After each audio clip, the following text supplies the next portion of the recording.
कार्तिक मास महत्तम अध्याय 5। निम्न सिंधु में कहा गया है कि कार्तिक मास के दौरान मनुष्य को कम से कम एक बार किसी पवित्र नदी में स्नान जरूर करना चाहिए। भले ही पूरे कार्तिक स्नान का योग ना बन सके। कहते हैं कि श्रद्धालु अगर कार्तिक मास में एक दिन भी किसी पवित्र नदी में स्नान कर लेता है तो वह स्वर्गलोक का उत्तराधिकारी बन सकता है। इसलिए नियम से भाव से इस कार्तिक मास का उपयोग करें और अपने पुण्य कर्म बढ़ाएं। अब गणेश जी महाराज को याद करते हैं, उनका ध्यान करते हैं और सुनते हैं कार्तिक मास महत्तम का अध्याय 5। प्रथम पूज्य वंदन करूं महादेव के लाल, रिद्धि सिद्धि दाता तुम्ही, तुम हो दीन दयाल। बोलो गणेश जी महाराज की जय।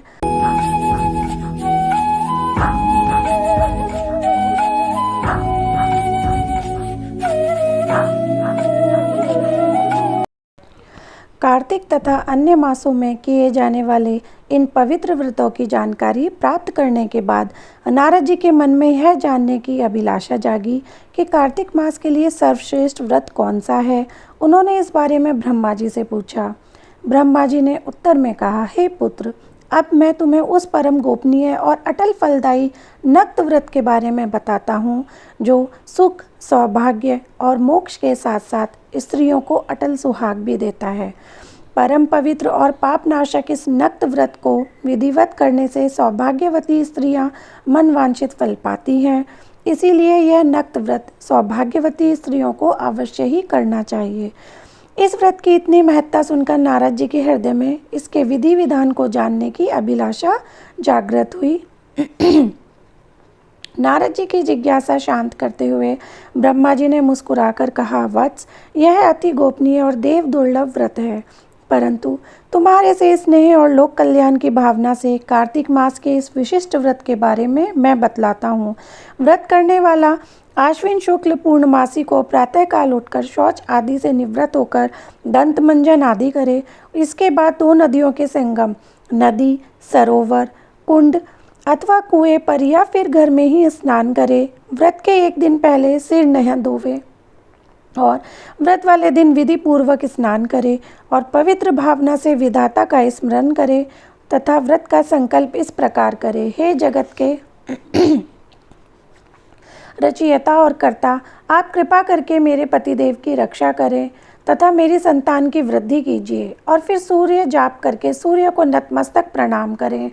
उस दिन सुंदर वस्त्र और आभूषण धारण करें। दिन में भोजन अथवा जलपान कदापि नहीं करना चाहिए। पूरे दिन निराहार रहकर भजन कीर्तन और पूजा में दिन व्यतीत करना चाहिए।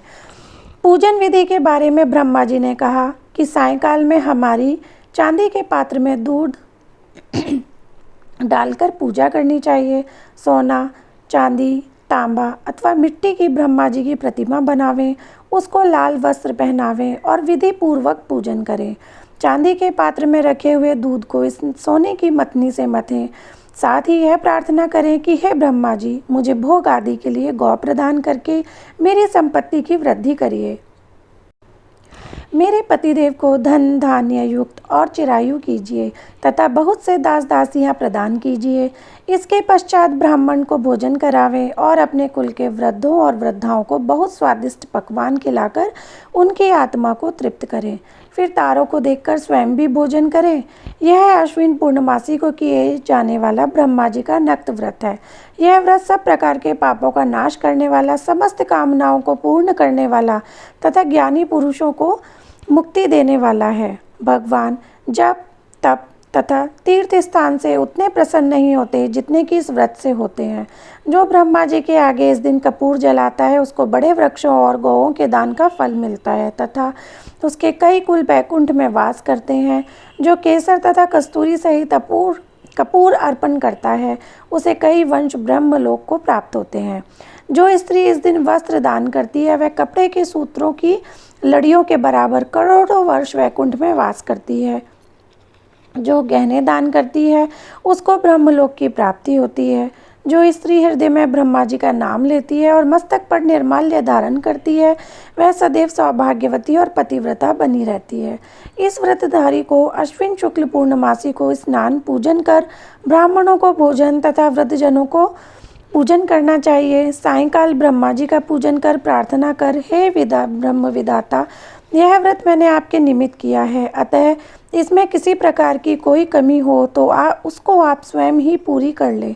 ब्रह्मा जी ने यह भी कहा कि इस व्रत को करने की तो बात ही क्या, जो इस कथा को पढ़ता है उसे भी अश्वमेध यज्ञ का फल प्राप्त होता है।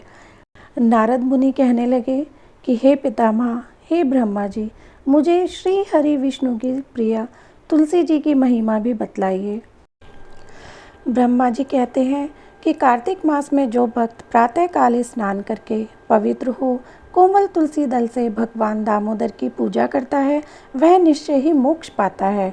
पूर्व काल में भक्त विष्णुदास भक्ति पूर्वक तुलसी पूजन से शीघ्र ही भगवान के धाम को चला गया और राजा चोल उसकी तुलना में गौण हो गए। तुलसी से भगवान की पूजा पाप का नाश और पुण्य की वृद्धि करने वाली है। अपनी लगाई हुई तुलसी जितना ही अपने मूल का विस्तार करती है, उतने ही सहस्त्र युगों तक मनुष्य ब्रह्मलोक में प्रतिष्ठित रहता है। यदि कोई तुलसी संयुक्त जल में स्नान करता है तो वह पाप मुक्त हो आनंद का अनुभव करता है। जिसके घर में तुलसी का पौधा विद्यमान है उसका घर तीर्थ के समान है, वहाँ यमराज के दूत नहीं जाते। जो मनुष्य तुलसी काष्ठ संयुक्त गंध धारण करता है, क्रियामान पाप उसके शरीर का स्पर्श नहीं करते। जहाँ तुलसी वन की छाया हो वहीं पर पितरों की तृप्ति के लिए श्राद्ध करना चाहिए। जिसके कान में, मुख में और मस्तक पर तुलसी का पत्ता दिखाई देता है, उसके ऊपर यमराज दृष्टि नहीं डाल सकते। प्राचीन काल में हरिमेधा और सुमेधा नामक दो ब्राह्मण थे। वह जाते जाते किसी दुर्गम वन में परिश्रम से व्याकुल हो गए। वहाँ उन्होंने एक स्थान पर तुलसी दल देखा। सुमेधा ने तुलसी को महान वन देखकर उसकी परिक्रमा की और भक्तिपूर्वक प्रणाम किया। यह देख हरिमेधा ने पूछा कि तुमने अन्य सभी देवताओं व तीर्थों व्रतों के रहते तुलसी वन को प्रणाम क्यों किया? सुमेधा ने बताया कि प्राचीन काल में जब दुर्वासा के श्राप से इंद्र का ऐश्वर्य छिन गया, तब देवताओं और असुरों ने मिलकर समुद्र मंथन किया। उस समय धन्वंतरी रूप भगवान श्री हरि और दिव्य औषधियाँ प्रकट हुई। उन दिव्य औषधियों में मंडलाकार तुलसी उत्पन्न हुई, जिसे ब्रह्म आदि देवताओं ने श्री हरि को समर्पित किया और भगवान ने उसे ग्रहण कर लिया। भगवान नारायण संसार के रक्षक और तुलसी उनके प्रति प्रियतमा है, इसलिए मैंने उन्हें प्रणाम किया है। सुमेधा इस प्रकार कह ही रहे थे कि सूर्य के समान अत्यंत तेजस्वी विशाल विमान उनके निकट उतरा। उन दोनों के समक्ष ही वहाँ एक बरगद का वृक्ष गिर पड़ा और उससे दो दिव्य पुरुष प्रकट हुए। उन दोनों ने हरिमेधा और सुमेधा को प्रणाम किया। तब दोनों ब्राह्मणों ने उनसे पूछा कि आप कौन हैं? तब उनमें से जो बड़ा था वह बोला कि मेरा नाम आस्तिक है। एक दिन मैं नंदनवन में पर्वत पर क्रीड़ा करने गया था तो देवांगनाओं ने मेरे साथ इच्छानुसार विहार किया। उस समय उन युवतियों के हार के मोती टूटकर तपस्या करते हुए लोमश ऋषि पर गिर पड़े। यह देखकर मुनि को क्रोध आया। उन्होंने सोचा कि स्त्रियां तो परतंत्र होती हैं, अतः यह उनका अपराध नहीं, दुराचारी आस्तिक ही शाप के योग्य है। ऐसा सोचकर उन्होंने मुझे शापित किया। अरे, तू ब्रह्म राक्षस होकर बरगद के पेड़ पर निवास कर। जब मैंने विनती से उन्हें प्रसन्न किया तो उन्होंने शाप से मुक्ति की विधि सुनिश्चित कर दी कि जब तू किसी ब्राह्मण के मुख से तुलसी दल की महिमा सुनेगा तो तत्काल तुझे उत्तम मोक्ष प्राप्त होगा।